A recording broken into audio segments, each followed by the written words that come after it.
નમસ્કાર વિદ્યાર્થી મિત્રો, આજે આપણે શ્રેણિકના પ્રકાર વિશે અભ્યાસ કરીશું. ગયા લેક્ચરમાં આપણે શ્રેણિકની વ્યાખ્યા, શ્રેણિકની કક્ષા અને શ્રેણિકના ઘટકો એના વિશે માહિતી લીધી હતી. હવે આજે આપણે માનીશું કે શ્રેણિકના પ્રકાર. શ્રેણિકના પ્રકાર છે, પહેલું છે કે સ્તંભ શ્રેણી. શું છે? સ્તંભ શ્રેણી. જે શ્રેણિકમાં માત્ર એક જ સ્તંભ હોય. સ્તંભ કેટલા હોય? એક જ. આપણે ગયા લેક્ચરમાં જોયું હતું જે આડા હોય એ હાર હોય અને જે ઊભા હોય એ શું હોય? સ્તંભ. ઓકે, તો કે જે શ્રેણીમાં માત્ર એક જ સ્તંભ હોય તે શ્રેણીને સ્તંભ શ્રેણી અથવા કોલમ શ્રેણી કહેવામાં આવે છે. અહીંયા શ્રેણી છે, તમારા સ્તંભ કેટલા છે? સ્તંભ કેટલા છે? એક જ સ્તંભ છે. શ્રેણીમાં શું હતું કે m ક્રોસ n. n શું હતું? હારની શ્રેણીની. n શોધતા શ્રેણીના સ્તંભ હતા. ઓકે, હવે હાર કેટલી છે? હાર કેટલી? આપણે માનવું છે સ્તંભ શ્રેણી. આમાં સ્તંભ કેટલા છે? સ્તંભ ખાલી એક જ છે. સ્તંભ કેટલા છે? એક જ. હાર કે m છે, m હાર અને n સ્તંભ. સ્તંભ કેટલા છે? એક જ સ્તંભ છે. ઓકે, તો એને શું કહેવાય? સ્તંભ શ્રેણી. ફરીથી જે શ્રેણીમાં માત્ર એક જ સ્તંભ હોય. સ્તંભ કેટલા હોય? એક જ. સ્તંભ કેટલા છે? એક જ સ્તંભ છે. m તો હાર છે, સ્તંભ કેટલા છે? એક.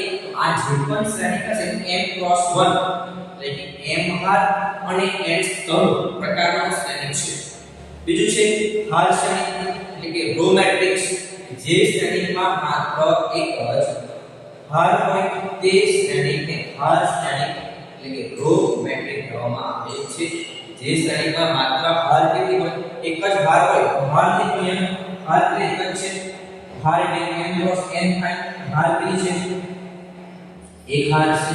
સ્તંભ કેટલા? n સ્તંભ. તો આ જે પણ શ્રેણી પડ્યો શ્રેણી કયો છે? કે 1 ક્રોસ n એટલે કે એક હાર અને n સ્તંભ. ઓકે, ત્યાર પછી ચોરસ શ્રેણી, સ્ક્વેર મેટ્રિક્સ. સૌથી મોસ્ટ ઇમ્પોર્ટન્ટ શ્રેણી છે ચોરસ શ્રેણી. કે જે શ્રેણીની હારની સંખ્યા અને સ્તંભની સંખ્યા સમાન હોય. મતલબ શું? કે હાર અને સ્તંભ એ બંને સમાન હોવા જોઈએ. જે શ્રેણીમાં હારની સંખ્યા અને સ્તંભની સંખ્યા સમાન હોય તેવા શ્રેણીને ચોરસ શ્રેણી કહેવામાં આવે છે. જે m ક્રોસ n શ્રેણીમાં m n મતલબ શું? કે હાર અને સ્તંભ એ બંનેની સંખ્યા કેવી છે? સમાન છે.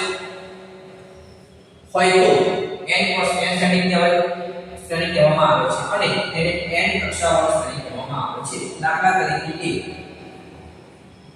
આપણે વર્ગમૂળ ગણ લઈએ. હાર કેટલી? એક જ હાર. સ્તંભ કેટલો? એક જ સ્તંભ. મતલબ કે m અને n એ બંને કેવા છે? સમાન છે. એક હાર છે અને એક સ્તંભ છે. આ ઉદાહરણ પહેલું. ઉદાહરણ બીજું. a બરાબર 1 2 3 4 આ શ્રેણી છે. આમાં હાર કેટલી? આ હાર એક અને હાર બીજી. સ્તંભ કેટલા? આ એક સ્તંભ અને આ બીજો સ્તંભ. આ પણ શ્રેણી કયો છે? 2/2. ઓકે, તેવી જ રીતે 3/3 શ્રેણી પણ હોય. a બરાબર 1 2 3 4 5 6 7 8 9 એ ત્રણ હાર અને ત્રણ સ્તંભ છે. એને શું કહેવાય? ચોરસ શ્રેણી. જે શ્રેણીની કક્ષા, જે શ્રેણીની હારની સંખ્યા અને સ્તંભની સંખ્યા સમાન હોય તેવા શ્રેણીને શું કહેવાય? ચોરસ શ્રેણી. ત્યાર પછી છે વિકર્ણ શ્રેણી. કયો શ્રેણી છે? વિકર્ણ શ્રેણી. જો કોઈ ચોરસ શ્રેણી b બરાબર bij આ શ્રેણી જે વિકર્ણ એ ચોરસ શ્રેણી હોવો જરૂરી છે. મતલબ શું? કે એની હાર અને સ્તંભની સંખ્યા સમાન હોવી જરૂરી છે. જો કોઈ ચોરસ શ્રેણી b બરાબર bij n ક્રોસ n એટલે કે હાર અને સ્તંભની સંખ્યા કેટલી છે? સમાન છે. ના વિકર્ણ ઘટકો સિવાયના કયા ઘટકો?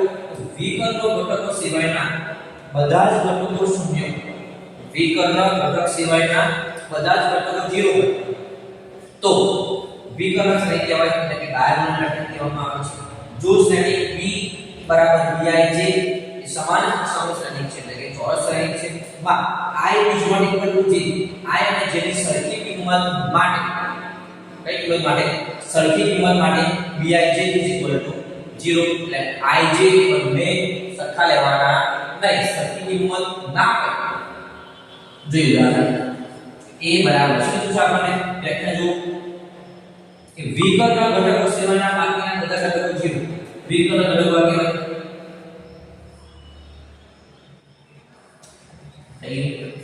આગળ બોલો કે વિકર્ણ ઘટક કહેવાય શું કહેવાય વિકર્ણ ઘટક એટલે વિકર્ણ ઘટક સિવાયના બાકીના બધા ઘટકો 0 હોય મતલબ શું કે જે આપણે જે એન્ટ્રી છે એ કયો કહેવાય a11 આ કઈ એન્ટ્રી કહેવાય a22 આ a લખી શકાય આ a11 a12 a21 અને a22 અહીં આસાની છે આપણે ફર્સ્ટ લેક્ચરમાં જોયું a11 a12 a21 diagonal entry હોય છે વિકર્ણ એન્ટ્રી કે હોય છે તો કે 0 સિવાયના વિકર્ણ એન્ટ્રી હોય છે 0 સિવાયના ઘટક મતલબ શું બાકીના બધા ઘટકો 0 હોવા જોઈએ વિકર્ણ ઘટક 0 હોવો જોઈએ નહીં ઉદાહરણ જોઈ લઈએ a બરાબર 1 0 0 0 2 0 0 0 આમાં પણ આવું છે કે વિકર્ણ ઘટકો સિવાયના બાકીના બધા જ ઘટકો શૂન્ય છે તો એને શું કહેવાય વિકર્ણ ઘટક ત્યાર પછી છે અદિશ શ્રેણી કયા છે અદિશ શ્રેણી જો કોઈ વિકર્ણ શ્રેણીના બધા જ ઘટકો સમાન હોય શ્રેણી કયો છે આપણું વિકર્ણ શ્રેણી કઈ છે જો વિકર્ણ શ્રેણી ના બધા જ ઘટકો સમાન હોય તો તે શ્રેણીને અદિશ શ્રેણી કહેવાય જોઈએ વિકર્ણ ઘટકો સમાન હોય કયા ઘટકો વિકર્ણ પણ વિકર્ણ ઘટકમાં શું હતું કે ડાયાગોનલ એન્ટ્રી જે છે વિકર્ણ ઘટક એના સિવાયના બધા ઘટકો 0 હોવા જોઈએ તો આમાં પણ 0 હોવા જોઈએ પણ વિકર્ણ એન્ટ્રી હોય છે સમાન કેવી છે સમાન શું કીધું છે વ્યાખ્યામાં જો કોઈ વિકર્ણ શ્રેણીના બધા જ ઘટકો સમાન હોય તો તે શ્રેણીને અદિશ શ્રેણી કહેવામાં આવે છે બધા જ ઘટકો કેમ હોય છે સમાન કયા કે વિકર્ણ છે કોઈ શ્રેણી બી લઈએ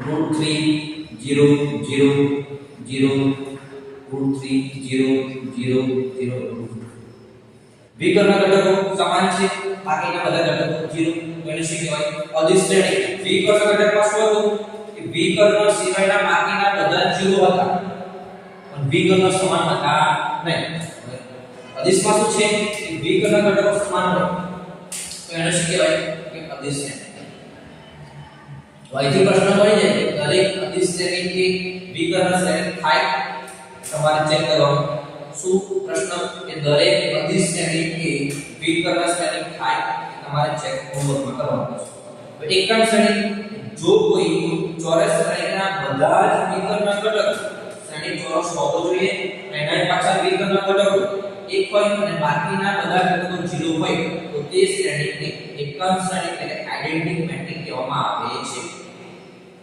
ઉદાહરણ તરીકે શું કીધું છે આપણને કે વિકર્ણના બધા જ ઘટકો કેવા હોય છે સરખા એટલે આઇડેન્ટિટી 1 1 હોવા જોઈએ કે છે જો કોઈ ચોરસ શ્રેણીના બધા જ વિકર્ણ ઘટકો એક હોય બધા જ વિકર્ણ ઘટકો કેવા છે એક બાકીના બધા 0 એને શું કહેવાય આઇડેન્ટિટી મેટ્રિક્સ એકમ શ્રેણી આપણે એકમ શ્રેણીને I વડે દર્શાવવાનું છે શેના વડે I વડે બીજું લઈએ ઉદાહરણ a બરાબર શ્રેણી છે 1 0 0 0 1 0 0 0 1 થઈ ગયું તો વિકર્ણ ઘટકો બધા જ કેવા છે એક એટલે આ શ્રેણીને કયો શ્રેણી કહેવાય આ શ્રેણીને કયો શ્રેણી કહેવાશે કે એકમ શ્રેણી છે એકમ શ્રેણી જેમકે વિકર્ણ ઘટકો કેવા છે એક એક છે ત્યાર પછી લાસ્ટમાં છે શૂન્ય શ્રેણી કયો શ્રેણી શૂન્ય એટલે કે બધા જ ઘટકો 0 હોય કયા ઘટકો બધા આ શૂન્ય શ્રેણી કહેવાય એટલે બધા જ ઘટકો કેવા હોય 0 0 તો એને શું કહેવાય શૂન્ય શ્રેણી શું કહેવાશે શૂન્ય શ્રેણી તો જે સૌથી અગત્યનો શ્રેણી છે આપણે ચોરસ શ્રેણી કેમ કેમ કે ચોરસ શ્રેણીમાં ભાર અને સ્તંભની સંખ્યા સમાન હોય ત્યાર પછી આવે છે વિકર્ણ ઘટક. વિકર્ણ ઘટક કોને કહેવાય કે વિકર્ણ સિવાયના બાકીના બધા ઘટક કેવા હોય 0. તો વિકર્ણ સિવાયના બાકીના બધા ઘટકો કેવા હતા 0. પછી અદિશ વિકર્ણ છે, અદિશ શ્રેણિક છે. તો અદિશ શ્રેણિક કોને કહેવાય એ વિકર્ણ હોવું જોઈએ પણ એની જે વિકર્ણની ઘટકો છે વિકર્ણ ઘટકો એ બધા કેવા હોવા જોઈએ સમાન. વિકર્ણ બાકીના બધા 0 1 0 1 1 0 0 વર્ગમૂળમાં 3 3 છે એટલે બધા જ કહેવાય. તો આ શ્રેણી કયો બને 2000 અને 1314. એટલે આ શ્રેણી કયો કહેવાય ચોરસ શ્રેણી કહેવાય. કેના કહેવાય આ શ્રેણી છે તો કહેવાય આગળ ચોરસ શ્રેણી કહેવામાં આવે. ત્યાર પછી એકમ શ્રેણીમાં શું હોય કે વિકર્ણ ઘટકો એક એક બાકીના બધા 0. એનું શું હોય વિકર્ણ ઘટકો જે આપ્યું છે a બરાબર ai છે n ક્રોસ n માં i j એટલે કે i અને j ની સમાન કિંમત માટે કઈ ડાયાગ્રામ એના માટે શું થવું જોઈએ તો કે 1 1 હોવા જોઈએ બાકીના બધા 0 એના સિવાયના છે i બરાબર j એટલે કે ડાયાગ્રામ માટે a11 માટે a11 a22 માટે શું થાય 1 અને બાકીના જે રહ્યા વિકલ્પ સિવાય એ બધા કેવા હશે 0. ઓકે અને શૂન્ય શ્રેણી એ બધા જ ઘટકો 0 હોય એને શું કહેવાય શૂન્ય શ્રેણી કહેવામાં આવે છે. હવે પછીના લેક્ચરમાં આપણે ભણીશું સમાનતાના ગુણધર્મ.